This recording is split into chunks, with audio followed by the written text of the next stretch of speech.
ओडिशा की राजधानी में स्थित भुवनेश्वर रेलवे स्टेशन को भव्य और विश्व स्तरीय बनाने के लिए भारतीय रेल स्टेशन का पुनर्विकास कर रही है, जिसका कार्य तीव्र गति से किया जा रहा है।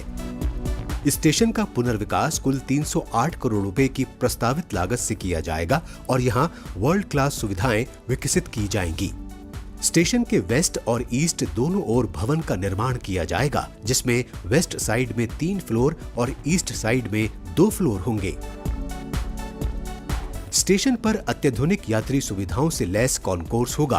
Retiring room, food court, waiting lounge और किड्स प्ले एरिया जैसी सुविधाएं मौजूद रहेंगी।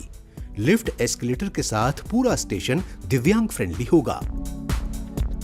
यहां पार्किंग की भी शानदार सुविधा उपलब्ध की जाएगी। पार्किंग में इलेक्ट्रिक कार चार्जिंग की व्यवस्था भी होगी। वहीं सुगम आवागमन के लिए आगमन व प्रस्थान के लिए अलग अलग व्यवस्था की जाएगी। पर्यावरण संरक्षण को ध्यान में रखते हुए स्टेशन को ग्रीन बिल्डिंग के रूप में विकसित किया जाएगा और यहां सौर ऊर्जा और जल संरक्षण जैसे प्रबंध भी किए जाएंगे।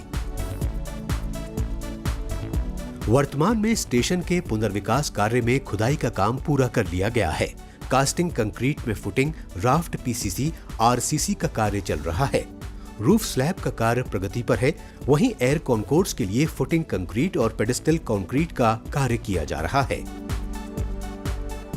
भुवनेश्वर रेलवे स्टेशन के पुनर्विकास से यहां आने वाले यात्रियों का सफर सुगम तो बनेगा ही, साथ ही पुनर्विकसित स्टेशन से क्षेत्र में पर्यटन और उद्योग को बढ़ावा मिलेगा।